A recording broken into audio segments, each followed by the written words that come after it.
दोस्तों हमने पहला सक्सेसफुल वार्म होल बना लिया है।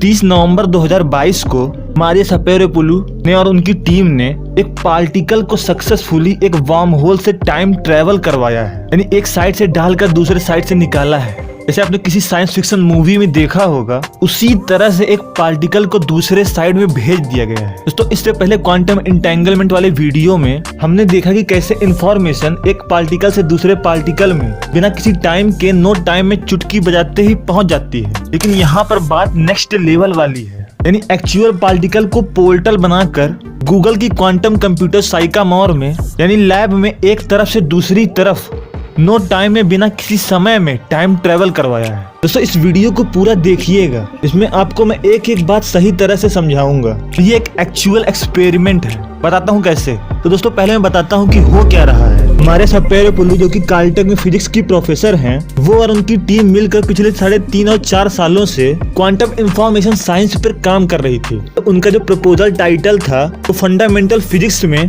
क्वांटम कम्युनिकेशन चैनल बनाना था, जैसे क्वांटम इंटरनेट। क्योंकि क्वांटम इंटरनेट बनने वाला है, नो अभी वो बहुत दूर है, जिस पर काम चल रहा है।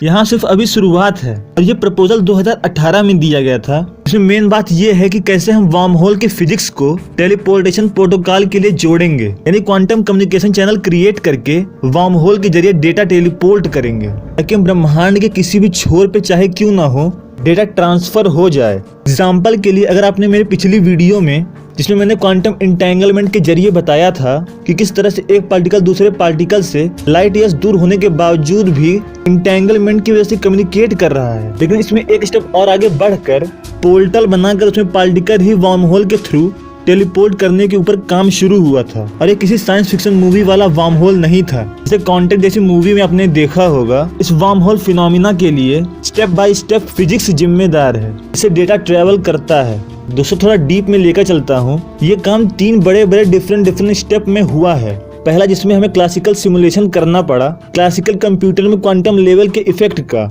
अब सिमुलेशन क्या होता है, मतलब हमारे रोजमर्रा के कंप्यूटर में जो हम रोज चलाते हैं उसमें किसी ऐसी स्थिति जो कि गणित के रूप में हमें फिजिकली देखना समझना और उसमें एक्शन लेना होता है, तो उसे हम पहले बिना एक्शन में बदले खुद ही कंप्यूटर में सिमुलेट करते हैं। और ये हम कई बार करते हैं, यानी ट्रायल करते हैं। तो क्लासिकल कंप्यूटर यानी नॉर्मल कंप्यूटर में छोटे छोटे पार्टिकल के लेवल के प्रभाव को, क्वांटम इफेक्ट को सिमुलेट किया गया। ये एक क्वांटम थ्योरी पर कैलकुलेशन था वार्म होल बनाने के लिए। दूसरा स्टेप था एक्सपेरिमेंट करना, मतलब एक ऐसा मैप बनाना, एक ऐसा स्ट्रक्चर क्रिएट करना क्वांटम फिजिक्स डायनामिक्स को समझकर, और उन सारे कैलकुलेशन, सिमुलेशन और स्ट्रक्चर को एक सर्किट या सीपीयू में डाला जाता है, ताकि उन सारी कैलकुलेशन को हम असली क्वांटम मशीन में डाल सकें। तो गूगल की साइकामोर क्वांटम कंप्यूटर था, और हार्टमोट जो कि गूगल के क्वांटम एनवायरनमेंट में चीफ डायरेक्टर हैं, वो भी मारिया की टीम में आ चुके थे। इस क्वांटम कंप्यूटर के थ्रू एक नई फिजिक्स क्वांटम वार्म होल को प्रोड्यूस किया गया, और लास्ट स्टेप था उसे ऑब्जर्व करना।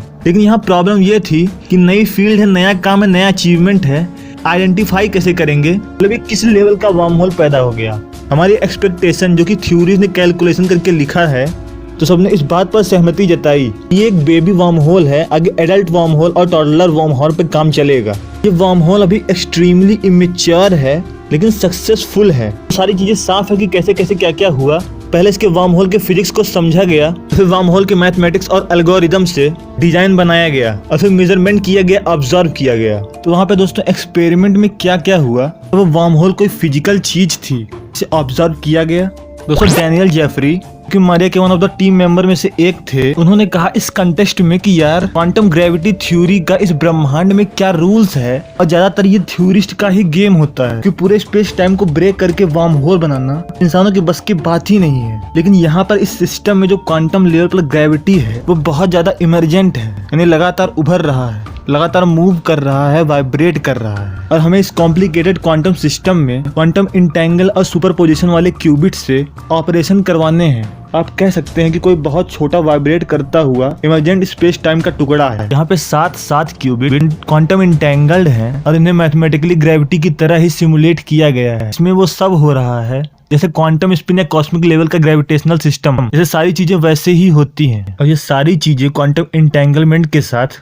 ADS/CFT या होलोग्राफिक विजुअल माइंड में रखकर, जिसके बारे में मैं आगे समझाऊंगा, इस वार्म होल को मैथमेटिकली फॉर्मुलेट किया गया है। और इस तरह से दोस्तों शुरुआत हुई एक unique concept size winding, Hindi में घुमावदार आकार, क्योंकि आपको वार्म होल की शकल सूरत का दिख रहा होगा। मतलब सिमुलेशन के दौरान होलोग्राफिक वार्म होल को कैसे एक घुमावदार आकार जो साइज वाइंडिंग के नाम से यूज की गई है, इस कंसेप्ट में दोस्तों फोकस करना। तो आप लोग सोच रहे होंगे कि भाई ये आकार ये कैसे क्रिएट कर लिए। मतलब वार्म होल तो पता है, लेकिन आकार आप कंपेयर करिए। जिस तरह से अर्थ के लैटिट्यूड और लॉन्गिट्यूड के बारे में पूरी दुनिया में लाइंस बिछी हुई हैं, और इस लैटिट्यूड और लॉन्गिट्यूड लाइंस के क्रॉस पॉइंट का नंबर नोट करके एक एक दुकान, एक एक चीज मैप में रजिस्टर्ड है। इससे आपको जगह जगह का, घर घर का पता है। एक simulated mind mapping based mathematical calculation है। उसी तरीके से साइज वाइंडिंग को भी मैथमेटिकली फॉर्मुलेट किया गया है। तो ये साइज वाइंडिंग का मैकेनिज्म स्टैनफोर्ड के ग्रुप द्वारा प्रपोज किया गया था। इसका आइडिया है कि इमेजिन करो, ग्रेविटी की थ्योरी में किसी पार्टिकल के मोमेंटम को इन टर्म्स ऑफ क्वांटिटी, मतलब कि मोमेंटम एक बल है, तो कोई ऑब्जेक्ट किसी एक डायरेक्शन में घूमता है अपने मास और वेलोसिटी के साथ, वैसे ये साइज वाइंडिंग भी गोल गोल एक निश्चित दिशा में घूम रहा है। इसीलिए ऊपर वेक्टर लगाया गया है, यानी ये एक वेक्टर मोमेंटम है। और दूसरा SYK मॉडल, ये एक भारतीय के द्वारा 1993 में क्वांटम मैकेनिक्स में दिया गया एक मॉडल है। इस मॉडल की क्षमता ये है कि सिक्स्थ स्टेट ऑफ मैटर, इस टर्म को ध्यान से सुनना, सिक्स्थ स्टेट ऑफ मैटर यानी फेरोमोनिक कंडेंसेट, जो कि ठंडे पोटेशियम एटम का बादल है, इन एटम्स को फोर्स करो तो एक सुपर फ्लूइड जैसा वियर्ड बिहेव करता है। यानी अगर इस सुपर फ्लूइड को किसी ग्लास में रखोगे तो भी बाहर चुएगा। सुपर फ्लूइडिटी आगे किसी वीडियो में बताऊंगा। यहाँ पर SYK मॉडल ज्यादातर यूज किया गया है, लेकिन SYK मॉडल ज्यादातर स्ट्रांगली इंटरेक्टिंग इलेक्ट्रॉन्स के लिए है, जो बहुत ही ज्यादा क्योटिक है और एक simple holographic model of charged black hole provide करवाता है अपनी मैथमेटिकली थ्योरम से। ADS या एंटी-द-सितर होराइजन के साथ, यहाँ पर होराइजन का मतलब किनारा होता है, और एंटी-द-सितर स्पेस विलियम द सितर एक वैज्ञानिक के नाम पर नाम रखा गया है। एंटी-द-सितर एक हाइपरबोलिक यूनिवर्स की कल्पना करवाता है। मतलब हमारी अभी तक की समझ के हिसाब से ब्रह्मांड पॉजिटिव एनर्जी में यानी एक साइड से फैल रहा है। एंटी-द-सितर या ADS थ्योरम के हिसाब से कि अगर यूनिवर्स पॉजिटिव एनर्जी से फैल रहा है तो इसके दूसरी तरफ नेगेटिव एनर्जी पर एक यूनिवर्स निकला होगा, तभी तो बैलेंस बन सकता है। साइंटिस्ट इस बात पर विश्वास नहीं करते, लेकिन इस थॉट पर आगे चल के मैथमेटिक्स बनी। और हमें बनाना है वार्म होल। यहाँ पे तो ये आइडिया बिल्कुल फिट बैठ रहा है। और भी बहुत से एक्सप्लिसिट फॉर्मूले पेपर्स पे नोट डाउन किए गए, जिसमें मोस्टली यूज होने वाले थे, और एनालॉजीज बनाई गई थी। कैसे ये घुमावदार आकार यानी साइज वाइंडिंग का मोमेंटम एक दिशा में क्वांटम इंटेंगल के साथ घूमता रहेगा। एक स्पेसिफिक मैकेनिज्म जो इस वार्म होल फिजिक्स के साथ जुड़ेंगे। मतलब कितने क्वांटम बिट क्यूबिट इस ऑपरेटर के साथ एक्चुअली एक्ट कर पा रहे हैं, इसके हिसाब से उन ऑपरेटर्स का साइज डिस्ट्रीब्यूशन होगा। और ये ऑपरेटर डिस्ट्रीब्यूशन पार्टिकल के पोजीशन की एनालॉजीज बनाता है। एक एक पार्टिकल के पोजीशन की भी मैथमेटिकली काउंटिंग हुई है, और इस छोटे से ग्रेविटेशनल स्पेस टाइम में इन एनालॉजीज से प्रेडिक्ट कर पाते थे एक्सपेरिमेंट में क्या क्या उन्हें सुधार करना है और क्या नहीं। और इस तरह से कई एक्सपेरिमेंट से ऑपरेटर्स क्वांटम मैकेनिक्स थ्योरीज में धीरे धीरे इवॉल्व होंगे, इससे आगे चलिए क्वांटम टेलीपोर्टेशन वर्क कर पाए। तो इस वार्म होल सिमुलेशन में SYK मॉडल बहुत ज्यादा यूज की गई है इस फिनोमिना को साकार करने में। लेकिन अच्छी बात यह है कि स्टैनफोर्ड ने साइज वाइंडिंग के अलावा भी बहुत से अदर सिस्टम पर काम किया था, ट्रायल किया था, इससे इसमें फ्लेक्सिबिलिटी और ज्यादा बढ़ जाती है, और हो सकता है आगे काम करने में और ज्यादा आसानी हो, पहले से थोड़ा सिंपल हो पाए। किसी भी एक्सपेरिमेंट में डजन ऑफ थिंग्स पे काम करने से लॉन्ग टाइम में एक सब्जेक्ट या फील्ड ही क्रिएट करने तक की समझ बढ़ जाती है, जिससे उस फील्ड की कंटिन्यूअली ग्रोथ होती है। और ऑपरेटर्स की साइज डिस्ट्रीब्यूशन एक्यूरेसी बढ़ाने के लिए एक मैथमेटिकल कॉन्सेप्ट CFT यानी कन्फर्मेंटल फील्ड थ्योरी भी यूज की गई है। अब ये कैसे किसी ऑपरेटर में पार्टिकल के पोजीशन को प्रॉपर एक्यूरेसी के साथ डिस्ट्रीब्यूट करेगा। एग्जाम्पल के लिए 2 आर्बिट्रेरी लाइन लीजिए, और अगर ट्रांसफॉर्मेशन के बाद यानी प्रोग्रामिंग रन होने के बाद कोई फर्क ना पड़े तो ठीक है मामला, ऐसे ही सिमुलेशन होता है। दूसरा एग्जांपल है, जैसे ये 90 डिग्री का कोण है, यानी कोई क्यूबिट जो इस पोजीशन पर है, तो ट्रांसफॉर्मेशन के बाद उस एंगल में क्या हो रहा है, पोजीशन एंगल बदल रहा है कि नहीं, इस तरह से। लेकिन इसकी भी अपनी लिमिट है। तो आप ये समझो कि पढ़ाया तो आपको सब कुछ जा सकता है, लेकिन उसमें कौन कौन सा रूल कब किस काम आ जाए क्या पता। मैथ पूरे ब्रह्मांड की भाषा है, इसमें हमें किसी भी प्रोजेक्ट के लिए स्पेसिफिकली एड़ी चोटी का जोड़ लगाना ही पड़ता है। तो यहाँ पे क्वेश्चन ये आता है कि क्या पूरा साइज वाइंडिंग क्यूबिट से बना है? तो क्यूबिट से साइज वाइंडिंग को कैरेक्टराइज्ड किया गया है, यानी एक निश्चित दिशा में 2 साथ साथ के जोड़े में क्यूबिट वाइब्रेट करते हुए घूम रहे हैं, और साथ ही साथ क्वांटम इंटेंगल्ड भी हैं और पूरा सिस्टम ही बहुत ज़्यादा इमरजेंट है, केओटिक है। दोस्तों जो एडीएस स्पेस की हाइपरबोलिक यूनिवर्स वाला कॉन्सेप्ट है, उसमें नेगेटिव एनर्जी की वजह से अपोजिट यूनिवर्स की कल्पना की जाती थी। पुराने ब्लैक होल वाले वार्म होल के कॉन्सेप्ट में दो ब्लैक होल को अपोजिट डायरेक्शन में रखा जाता है। यहाँ पे वार्म होल को क्रिएट करने के लिए एडीएस थ्योरी के नेगेटिव एनर्जी वाले कॉन्सेप्ट का यूज किया जाता है। ये ब्लैक होल एक हैवी बॉडी अगर पूरे स्पेस को एक्सट्रीमली डिस्टॉर्ट कर रहा है, हैवी इम्पैक्ट डाल रहा है, और दूसरे साइड भी एक ब्लैक होल हो तो वार्म होल को कैसे क्रिएट करेंगे इतना एक्सट्रीम इन्वायरमेंट को। तो यहाँ पे ये समझ बनाई गई, नेगेटिव एनर्जी डालकर हम पॉजिटिव एनर्जी के अगेंस्ट एक खींचातानी जैसा पॉजिटिव एनर्जी के अगेंस्ट हम इफेक्ट डाल सकते हैं इस नेगेटिव एनर्जी से, और इससे हम एक रास्ता क्रिएट कर सकते हैं। और यही तरीका इस लैब में भी यूज किया गया है। बट यू नो, इतने सारे पेपर वर्क के बाद भी उसे काम करने के लेवल पर पहुंचाना भी एक हार्ड टास्क था। और आप ये भी समझें कि मारिया ने जब अपनी शुरुआती टीम के साथ ये आइडिया है और हमें इस ऑपरेशन को क्वांटम कंप्यूटर में चलाना है, लेकिन कंक्लूजन तक पहुंचते पहुंचते सबको लगा कि बहुत बड़ी समस्या है। डैनियल जेफरी जो मारिया की टीम में थे, उनका कहना था कि हम कुछ कैलकुलेशन तो पेपर पे कर सकते हैं और क्लासिकल कंप्यूटर पे एज आई सेड सारी बातें सिमुलेट की जा चुकी हैं, सब कंठस्थ है, सब पहले से तय है। लेकिन उन वेरिएबल्स को क्वांटम सर्किट में वार्म होल बनाने के लिए कैरेक्टराइज्ड करने के लिए किस एल्गोरिदम का यूज किया जाए। हार्टमट गूगल क्वांटम कंप्यूटर साइकामोर के डायरेक्टर हैं। उन्होंने इस बात पर कहा कि जाहिर है हमने रिचर्ड फेनमैन के आइडिया से शुरुआत की और उस बात से लेकर आज हम क्वांटम कंप्यूटर के लेवल पर पहुंचे हैं, और यहाँ पे हमें मैसिव डेटा प्रोसेस करने के लिए क्वांटम कंप्यूटर की जरूरत पड़ती है। और कुछ सालों से लगातार हम रूटीनली ये ऑपरेशन कर पा रहे हैं। ऑफ कोर्स इससे पहले बहुत से ऑपरेशन पहले भी किए हैं हार्टमट की क्वांटम कंप्यूटर ने, जैसे 2020-21 में साइकामोर ने एक्सोटिक स्टेट ऑफ मैटर में